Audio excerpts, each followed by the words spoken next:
She had buried her brother 6 years ago. Grieved. Cried herself into silence. The world had moved on.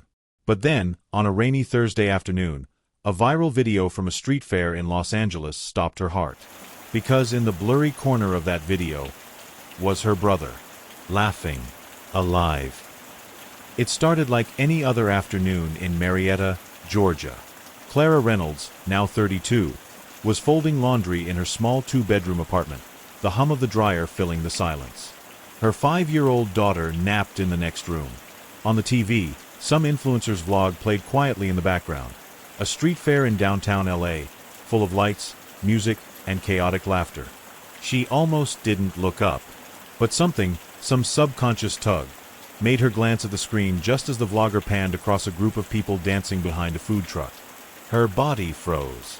Standing in the crowd, near the back, laughing with a man and a woman, was her brother, Jason Reynolds, dead for 6 years, buried, eulogized, grieved. Clara dropped the laundry. Her throat tightened. She scrambled for the remote, rewound the footage, paused it, zoomed in, and there he was. Same high cheekbones, same mole near his left brow, same awkward posture.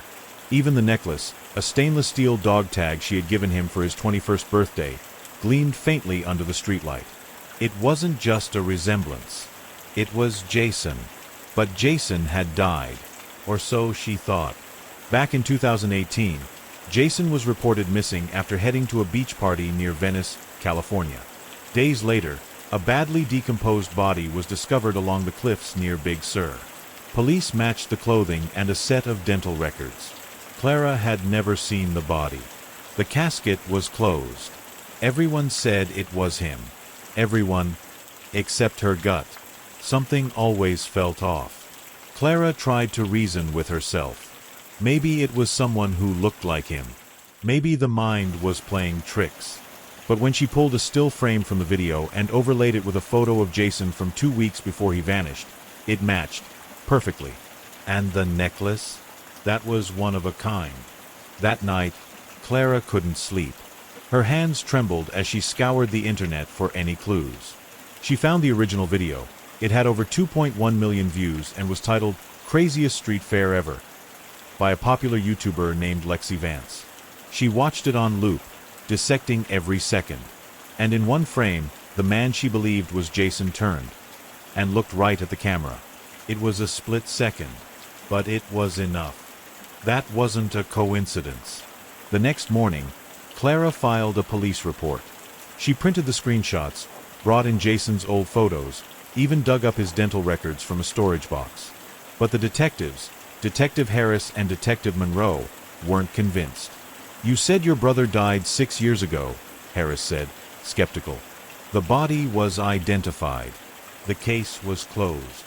"No," Clara shot back. "The case was buried. Literally. I never saw the body. I was told not to. I trusted the system." Monroe looked through the photos again, slower this time. "This man does look uncannily like your brother. So why not reopen the case?" Clara asked. Harris leaned back. "Because unless we have proof Jason Reynolds is alive and pretending to be dead, we're looking at a look-alike in a city of 4 million people." Clara didn't wait for approval. She went to LA herself. It took her 4 days, a rented Airbnb, and hours of footwork. She visited the street fair's location, tracked down the taco truck in the video, and asked around. Most people didn't remember much. But one vendor, an older woman named Rosa, nodded slowly when Clara showed the image. "I've seen him," Rosa said. "He comes by sometimes. Goes by Jace. Nice guy. Always pays cash." Clara's chest tightened. Jace. Jason's nickname. One only close friends and family used. Rosa pointed her toward a hostel on Sunset Boulevard. It was there Clara saw him again, this time in person. Standing across the street from the hostel, hidden behind a parked SUV, she watched him step out, laughing with a group of younger people, a coffee in one hand and a book in the other. It was Jason. Older. A little leaner. but him. She almost called out, but something made her stop. Because when Jason, no Jace, turned toward a nearby woman and kissed her forehead, Clara saw something she couldn't explain. He looked happy, not like someone hiding, not like someone faking his life. He looked free. Clara didn't confront him that day. Instead, she hired a private investigator named Leo Drummond, a retired LAPD officer with a reputation for cracking cold cases. He ran Jason's identity through facial recognition, surveillance pulls, and public databases. And what he found? It turned everything Clara thought she knew upside down. "Your brother," Leo said, "never died." What? Jason Reynolds never died. The body found in 2018? The dental records were falsified. Somebody went to great lengths to convince the coroner it was him. Clara's knees buckled. She sat, breathless. "But why?" she whispered. Leo hesitated, then pulled out a thin manila folder. Inside were records. One caught her eye, a sealed arrest warrant from 2017. The name, Jason Thomas Reynolds. Before he vanished, Leo said, Jason was under investigation. Federal. Ties to something much bigger than a beach party gone wrong. Clara stared at the folder. Her brother, involved in a crime? "I don't believe it." "You don't have to," Leo said. "But someone wanted him gone. And it looks like they succeeded, until now." Clara knew what she had to do. But before she could decide whether to confront Jason, Leo called again. "Clara," he said, his voice tight, "you need to get to your Airbnb. Right now." "Why? What happened?" "You've been followed. Someone doesn't want you looking into this. And they just left a message." "What kind of message?" Leo paused. "They broke in. And what they left behind was your brother's dog tag. The same one he wore in the viral video." Clara's heart stopped. For 3 days, Harper Whitman didn't sleep. She rewatched the video so many times that she began hearing it in her dreams. The honking cars, the wind rustling the city banners, the voice of the influencer laughing as she danced on the sidewalk. And always, there he was. Her brother, Caleb, across the street, standing still like a ghost tethered to the past. Except ghosts don't wear construction boots and blink under city lights. This was New York, 5 years after Caleb's supposed death. Harper had flown out from Minneapolis overnight, running on nothing but adrenaline, desperation, and a trembling hope. She didn't trust. Every time she tried to rationalize it, maybe it's a coincidence. A doppelganger. A sick joke. The pit in her stomach grew deeper. Because if that was really Caleb, then someone had lied. And someone had covered up murder. Caleb Whitman had always been different. Brilliant, stubborn, a little reckless. He was a mechanical engineering student at the University of Minnesota, obsessed with urban architecture and cryptography. But he also had a knack for being in the wrong place at the worst possible time. 5 years ago, he was found, or so they said, after a warehouse fire just outside of town. The police claimed he'd been caught in the explosion. His body burned beyond recognition. Dental records confirmed the identity. Case closed. Accidental death. But Harper always felt something didn't sit right. Caleb never even told her he'd taken a job at that warehouse. His apartment was cleared out the next day. No farewell notes. No explanation. Just fire and silence. Now, Harper was in Manhattan, heart pounding as she tracked the location where the video was filmed. 7th Avenue and 43rd Street, near Times Square. She walked the block 5 times, scanning faces, looking at building entrances, hoping she'd somehow just bump into him. On the 6th loop, she spotted a small construction site down the alleyway. A company truck idled nearby. Franklin and Company. Civil engineering, the logo read. She almost dismissed it, until she remembered something.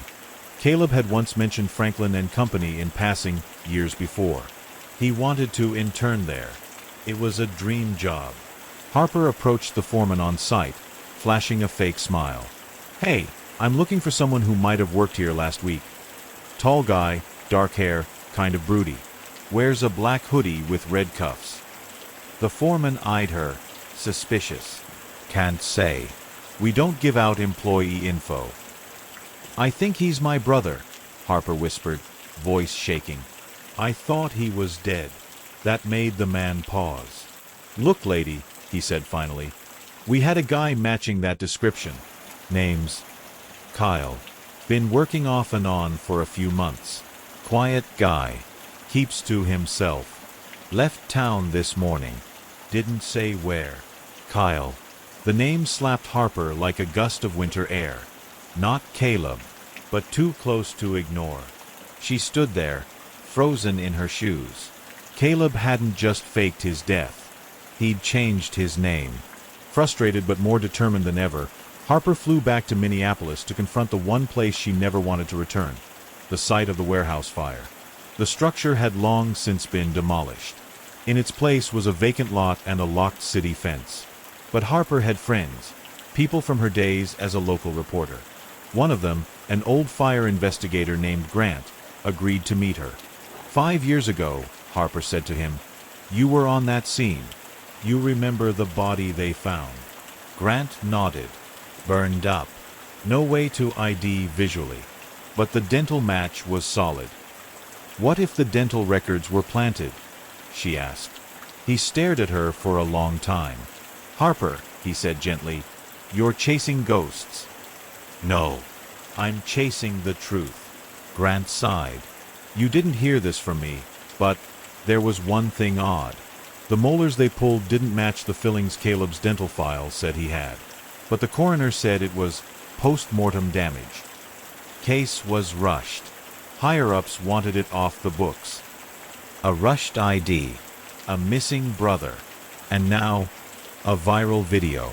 Harper felt the air around her crackle. There had been a cover-up. But why? What was Caleb, no, Kyle, hiding from? Back in her hotel room, Harper contacted a digital forensic expert she once interviewed for a podcast episode. She handed over the viral video and asked him to enhance it, track the background elements, and try to cross-reference the man's image with facial recognition tools. 3 hours later, he called back. I've got a 78% match on a DMV ID from 2019 in Vermont. Name listed, Kyle Brennan. It's your guy. Bingo. The address led to a quiet town called Barr, population just under 9,000. It was sleepy, remote, and exactly the kind of place someone might disappear into. Harper packed her bags and left that night. The air in Barr was crisp. Mountains loomed in the distance. And as Harper drove toward the address, her heart jackhammered against her ribs. She stopped outside a weathered 2-story cabin tucked behind trees. No cars. No signs of life. But as she stepped out, the front door creaked open. A man stood there. He looked older, thinner. His hair was longer. But his eyes, those deep, haunted eyes, hadn't changed. Caleb. Harper, he breathed. She didn't know whether to scream or collapse. Is it really you? She asked. He stepped out into the sunlight, swallowing hard. I'm sorry, he said. I never wanted you to find me. Inside the cabin, it was modest. Clean. Too clean. Like someone was ready to vanish again at any moment. I saw you, Harper said. In that video. You were right there, alive. After 5 years of believing you were gone, after burying an empty coffin. Why? Caleb, or Kyle, sat down, burying his face in his hands. I had to disappear. I didn't fake my death for me. I did it to protect you. Harper's skin prickled. Protect me? From who? He hesitated. Then he looked up, eyes filled with pain. From the people who paid me to start that warehouse fire. The ones who wanted to erase what was inside. Harper froze. What was inside? He stared out the window, voice low. Something the world was never supposed to see. Before Harper could ask another question, headlights swept across the cabin windows. A car pulled up slowly. Caleb's face went pale. You followed me here, he hissed. No, Harper said. I swear, I came alone. But Caleb was already moving, yanking open a trapdoor beneath the rug. If they found me, we're both in danger now. A figure stepped out of the car, slowly, deliberately. As Harper peeked through the curtains, she recognized the man. It was the same fire investigator from Minneapolis, Grant. But this time, he had a gun. By the time Emily Dawson got a second glimpse of the viral video, it wasn't just about the man in the background anymore. It was about the missing files, the falsified reports, and the names her brother scribbled in his last journal entry, the one nobody else ever bothered to read. His name was Michael Dawson, thought to be dead for over 7 years. His accidental drowning was ruled closed. But now, Emily had a hunch that someone had orchestrated his disappearance, and someone very powerful wanted him gone. Michael was 25 at the time, a grad student at the University of Michigan. Bright, charismatic. But what most people didn't know, he had been working on a thesis project that poked into real estate fraud and political cover-ups involving city contractors. He had recently told Emily during one late-night phone call, "If anything ever happens to me, it won't be an accident." She'd laughed it off then. Now she was haunted by those words. Emily dug deeper into the footage, frame by frame, and there it was, a tattoo on the man's wrist. A tattoo her brother had designed himself. A jagged lightning bolt wrapped around a chess piece, the knight. Michael used to say the knight was underestimated, just like him. He always played the long game. He knew something. I think he uncovered something he wasn't supposed to. I think he faked his death, or someone did it for him. Emily took the video to a private investigator, Derek Mills, a retired cop who had left the force after uncovering corruption inside the Detroit PD. Mills was skeptical at first, but as soon as he saw the still image of the man in the background, he leaned forward and said, "That's not just someone who looks like your brother. That's someone who doesn't want to be found." Together, they started comparing digital footprints. The location where the video was filmed? Downtown Cleveland. And just 2 blocks from where a controversial protest had ended weeks earlier, with one man arrested for inciting a riot, then mysteriously released before any paperwork could be filed. Guess who that man looked like? Mills made a call to a former colleague still inside the force. He pulled up sealed incident reports from the protest. Names were redacted. But one caught Emily's attention. MD, subject released on directive from federal liaison. Federal. That word struck like thunder. The two sat at a corner table, far from prying ears. Emily clenched her cup, her knuckles white. He's alive. I know it. But he's not hiding. He's being hidden. Mills nodded slowly. We're not just looking for your brother. We're chasing down a system built to erase people. Michael had been kayaking on Lake Erie. His boat was found overturned. His ID in the water. No body ever recovered. It was a closed case. Too convenient. Mills requested records from the Coast Guard. Redacted. Emily reached out to her brother's old roommate. He wasn't even planning to kayak that day, the roommate said. He had a meeting. Said he found something. Emily began to piece together Michael's final days. A hidden thumb drive, once kept in his desk drawer, was gone. But his journal, still preserved in a box in her attic, contained a cryptic note. Wolf is not who he says he is. She didn't understand it then, but now it sent a chill down her spine. There was a man running city permits back then. Real estate guy. Roy Wolf. Moved money through shell companies. One of his properties burned down in 15. No charges ever filed. Guess who was looking into that property? Emily's voice cracked. Michael. Emily tracked down Roy Wolf. Now retired. Living in a gated community outside of Chicago. Mills arranged a meeting, under the pretense of purchasing one of Wolf's old properties. They met at a golf club. Casual talk. But as soon as Emily showed Wolf a picture of her brother, his smile cracked. His voice stiffened. Never seen him, Wolf muttered. But his hands trembled. Wolf's name triggered something. Emily remembered one of her parents' old friends, Detective Ronald Palmer, had once investigated a Wolf property for suspected arson. Emily called him. He hesitated. "I remember your brother. Smart kid. Got in over his head." "What do you mean?" "He came to me with documents. Said he had proof the fire wasn't an accident. Said Wolf paid someone off to make it disappear." Emily's breath caught. "And he left my office. Never heard from him again." Everything pointed to one terrifying truth. Michael had found something damning, and it cost him his life. Or forced him to fake his death. But what about the man in the viral video? Mills had the image enhanced. Facial recognition matched it with 89% accuracy to Michael Dawson. Not a guarantee, but close enough to reopen a case no one wanted reopened. Emily couldn't sleep. She kept replaying the image. Was he free? Was he in hiding? Or was he working with the people who once wanted him silenced? Her grief turned to anger. Her hope became obsession. She couldn't rest.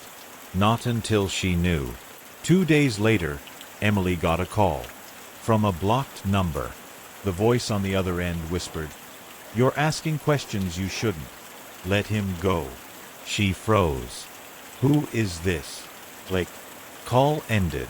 Emily's heart raced. But that call confirmed everything. She was being watched, which meant someone knew she was close. That night, she went back to Michael's journal. And there, on the last page, was a line she never saw before, written in different ink. "If you're reading this, Em, I'm not dead, but I had to disappear. And soon. So will you if you don't stop." Emily sits alone in her apartment, staring at the journal page, tears on her cheeks. Then her eyes narrow. "He's alive," she whispers. She closes the book, picks up her phone, and dials Mills. "We need to go to Cleveland." Mills' voice crackles through the line. "Why?" Emily looks out the window. Because that's where the next video was filmed. And this time, he's not alone. As the screen fades to black, a new viral video begins to play. This time, the man who looks like Michael is speaking directly to the camera. If you're seeing this, it's already too late. In the quiet that followed the arrest, everything felt surreal. Alicia sat across from the lead investigator, a steaming cup of untouched coffee between them. Her fingers trembled slightly, not from fear, but from something far more destabilizing, the collision of grief, rage, and relief. Her brother, Daniel, was alive, but not whole. Not the Daniel she knew. When officers raided the farmhouse in Oregon, they found him in a back room, silent, gaunt, and slow to react. The man once known for his magnetic laugh and lightning-fast jokes now moved like he'd forgotten how to inhabit his own body. His memory was spotty, and the trauma had left deep psychological scars. He didn't recognize Alicia at first, but something in her voice, in the way she said his name, it brought him back. The woman who had held him captive was Brenda Tillman, a former behavioral therapist who had lost her medical license after being reported for abusive practices in a state-run facility. Somehow, she had vanished off the grid until she emerged as a guardian for Daniel, using his social security checks, isolating him from the world, and spinning a web of lies so convincing, even local police never questioned her. She had convinced everyone that Daniel was mentally unstable and dependent, falsifying medical documents and enrolling him in fake at-home therapy. She wasn't hiding him out of love. She was profiting from his disappearance. But that wasn't the full horror of it. Daniel had been aware, trapped in his own life, gaslit into believing no one was looking for him, that his sister had given up, that the world moved on without him. Brenda showed him a forged obituary, complete with quotes from Alicia, quotes she never gave. Daniel believed he was dead to the world. That's what made him stay. When Alicia visited him days later in the hospital, she brought the snow globe he'd given her at age 10, the last birthday gift before he vanished. His eyes lit up. He didn't speak, but he reached out slowly and pressed his hand to the glass. Tears traced down his cheeks, and he whispered the words she had waited 12 years to hear. "You didn't forget me." It broke her. Alicia worked with therapists to help Daniel regain his sense of self. At night, she still had nightmares of that viral video, of his haunted expression, of all the years they lost. But one day, she stumbled upon something Daniel had drawn in his sketchpad at the hospital, a crude outline of a park, and inside it, a camera. He didn't remember much about the day of the viral video, but he remembered seeing her, Brenda, setting it up. Alicia contacted the YouTuber who posted the original viral prank video. Together with investigators, they dug deeper and found something no one expected. Brenda had staged that video. It wasn't random. She was the one filming. She had unknowingly sealed her own fate. The trial that followed was harrowing. Brenda's defense painted her as a misunderstood woman with a savior complex, arguing that Daniel was better off with her. But the prosecution tore that narrative apart with evidence. Photos, forged documents, financial records. The judge's gavel fell hard. Brenda Tillman was sentenced to 25 years without parole for kidnapping, fraud, and psychological abuse. And Daniel? He finally testified. Haltingly, bravely. I wasn't dead, but she made me feel like I should be. Today, Daniel lives in a small home next to his sisters in Washington. Their relationship is quiet, deliberate, and filled with a tenderness only survivors can understand. He tends a vegetable garden and volunteers part-time at a community center, helping people with disabilities. Alicia shares their story at schools and conferences, raising awareness about missing adults and psychological manipulation. She never expected a 20-second viral video would unravel a decades-long lie, or that justice would come wrapped in such cruel irony. But it did, and from it came this truth. Never assume silence means peace. Sometimes, the loudest cries come from those we forgot to keep looking for. Just when Alicia thought the worst was behind them, a letter arrived. No return address, just a single phrase on the envelope. You only found one. Inside was a photo. Grainy, but unmistakable. Another man. Another face she recognized. Daniel's childhood friend, Kyle, who had disappeared the same week he did. But Kyle was supposed to be dead. Or was he? To be continued.